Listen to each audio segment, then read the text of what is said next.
Welcome to another Daily D recipe, and today we're making pretzels. We're making pretzel dough, and I'm going to show you how to make them in pretzel bites, which are just little bite-sized pieces rather than the larger pretzels. It's easier to start out that way, and then when you're comfortable with that, go ahead and make the pretzels.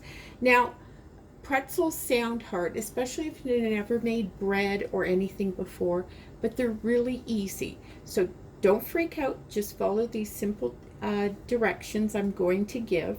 And for those more experienced, I'm going to just bring this right down so everybody can do it quite easily.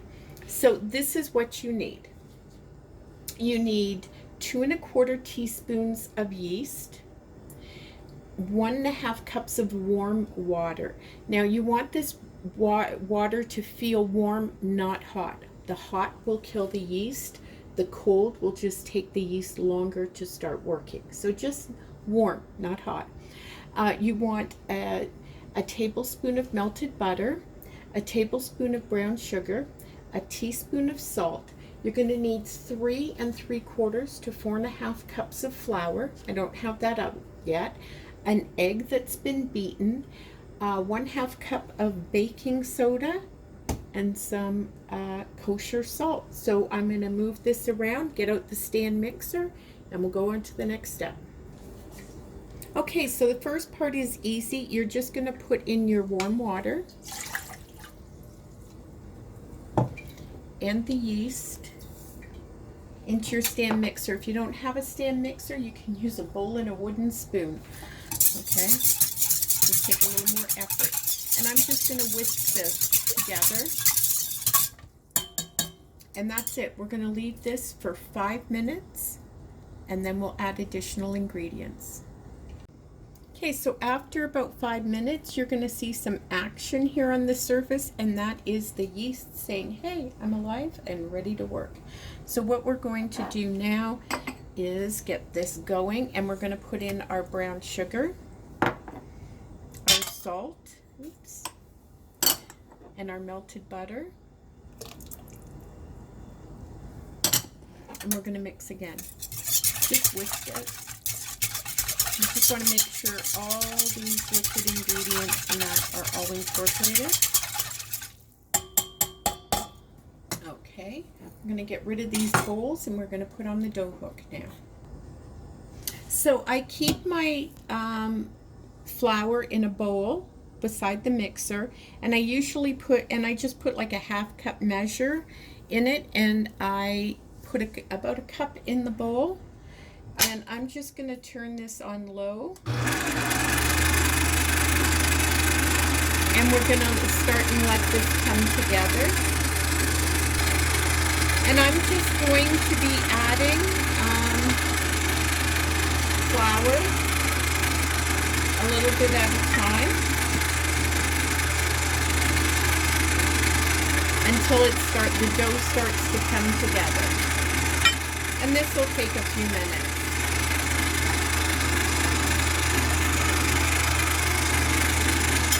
And if it gets a little difficult, you can move it to speed up a little bit.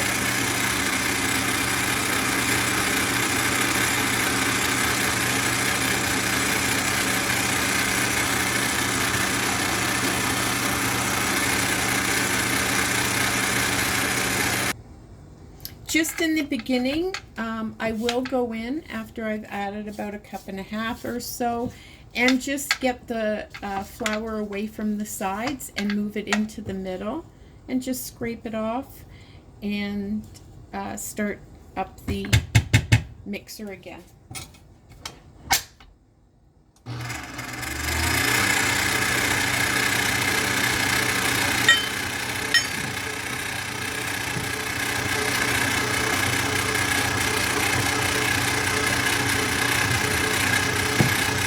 Now, typically, I only use of the flour. How you tell how much flour you use is you want it to form a ball without where it kind of cleans the sides of the bowl, and I'm going to show you that. You want it to pull away from the sides, and for me, that's usually usually about 3¼ cups. It all depends upon the humidity in your home, so that's why there's a variable. Now, right now, it looks like it's pulled away from the sides, right, when it's going on. But it's still very sticky, so you're going to just add a bit more. You don't want the dough to be sticky at all. Oops.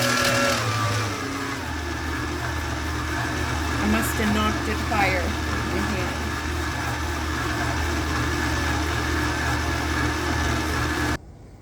Okay, my dough is still a little bit sticky. I still have some flour left in the bowl. I'm going to be adding some of that, but right now I'm going to stop and I'm going to set my oven temperature to 150 degrees. It's usually like the lowest setting on your oven, and I'm just going to leave it at that temperature for a few minutes, and then I'm going to turn the oven off, okay?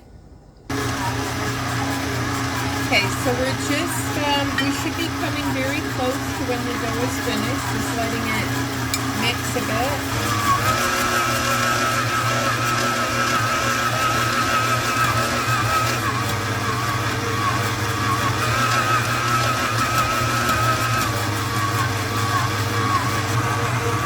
Okay, you can see that the dough has come together. It's more of a ball instead of a sticky mass. And this is now got done, so I'm going to take this out of the mixer and we're going to knead it for a minute. So I've lightly floured my counter, and I'm just going to fold this over and push with my thumb, the palm of my hand, and I'm just going to knead this for a little bit. This is one of my favorite parts. You get to see a little bit how the dough changes. This gives it a little bit, when you manipulate it like this, kind of gives it that elasticity. And I usually do this for about 5 minutes. I'm not going to torture you by watching me do the same thing for about 5 minutes, but we'll see you in a few. So I've worked my dough for about 5 minutes, and I just buttered a bowl, and I'm going to put this inside. Okay, I'm just going to put a dish towel over it, and I'm going to put it in the oven for 10 minutes. And remember, the oven is off. You just warmed it up slightly, and that's just going to help foster along the dough and get that yeast going, and we'll see you in 10 minutes. So while the dough is rising in the oven for that 10 minutes, I am putting a large pot. Use your largest pot, folks. On the stove on high, and it's only about half full. You'll see why it's only about half full shortly. So we're getting that ready. You're also going to take 2 cookie sheets, and if you have silicone mats, use those, or parchment paper, use that, and get 2 sheets ready, and we'll be back shortly.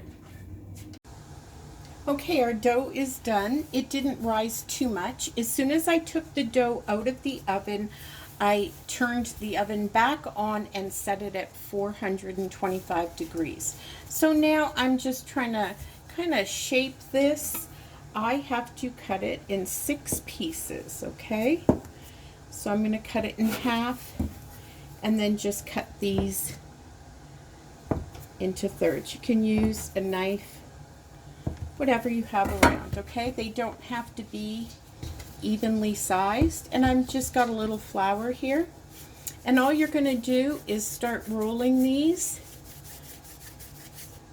Just move your hands around, and you're you can also roll them on the counter too. I don't like to incorporate too much flour into them, but just keep rolling them.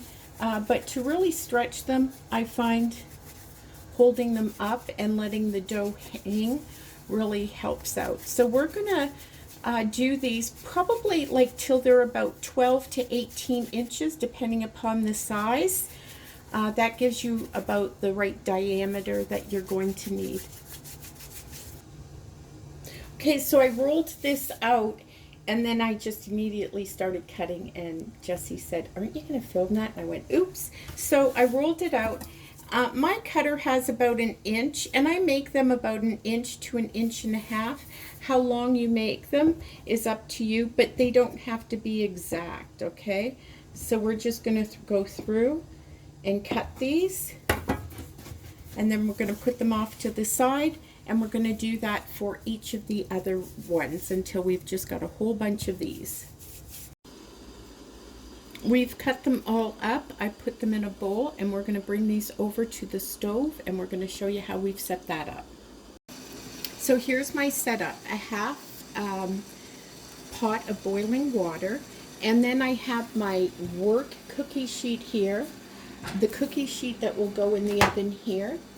I have my baking soda right by the stove here. I have my kosher salt and my egg.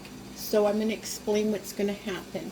We are going to put this in the water first of all. Now you're going to see why I said to make sure that it was only half a pot, because this can really boil up a lot.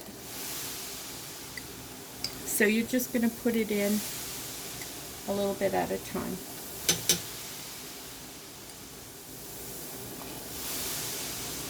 Kind of looks like a science experiment, doesn't it?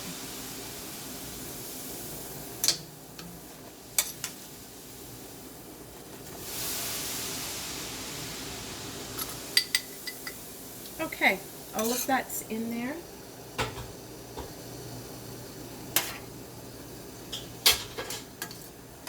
And I just give it a stir.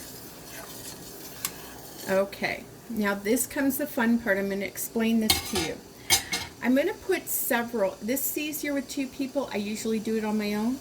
I usually put several of the little pretzel bites into the pot of water. Maybe only about 5 or 6 at a time if I'm doing it myself. I leave them in the pot of water for 10 to 20 seconds because I kind of start taking them out about 10. By the time I'm done, some of them are 20. And I will put them on this. And then we will add egg to the top of it, cover it in salt, and then once I get a few, we'll put them over on the other one ready to go in the oven. And my temperature is set at 425. So here we go. So I just make sure these are separated before I put them in. And we're going to leave them in for a few seconds.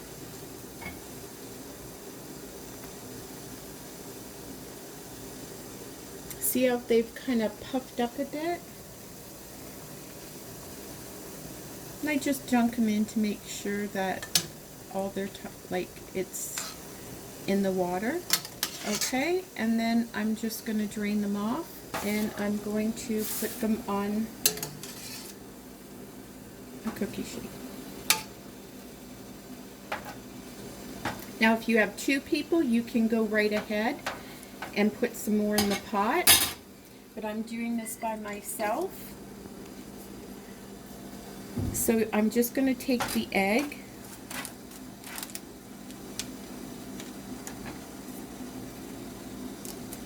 and I kind of do the top and sides. These don't have to be perfect looking, folks. These are pretzel bites and they're meant to be look natural and beautiful and delicious. So we're just going to cover these with egg, and then I'm going to cover them in some salt. I usually like a little bit coarser salt. That's not available to me right now, so I'm using this. It's still coarse salt, just not quite as chunky. I like the really big chunks, but as long as it's got that salty flavor. And we're done, and this is now going to be put over. We're just going to place these. These can be placed very close together on the one that's going into the oven. And we are going to go through and do the rest, and we'll see you in a few. So our first batch is done. We're going to end up with 2 trays of these. We're going to put these in the oven. And we're going to do them for 15 to 16 minutes. I like mine more on the darker side, the traditional darker pretzel, but as long as they're kind of golden brown, they are cooked. So we're going to put these in. We'll see you in a few. So the pretzels are done. They are out of the oven. I have one in my mouth right now. I couldn't even wait. They are so good, and they have all that awesome pretzel flavor everyone loves. So give them a try. They're not really that hard. Don't forget to check out our playlist, our recipes playlist for all of our recipes. Thank you for watching. Let me know if you gave them a try. We're going to be posting a lot more bread recipes, tons of recipes to come. Thank you for joining us. Happy baking.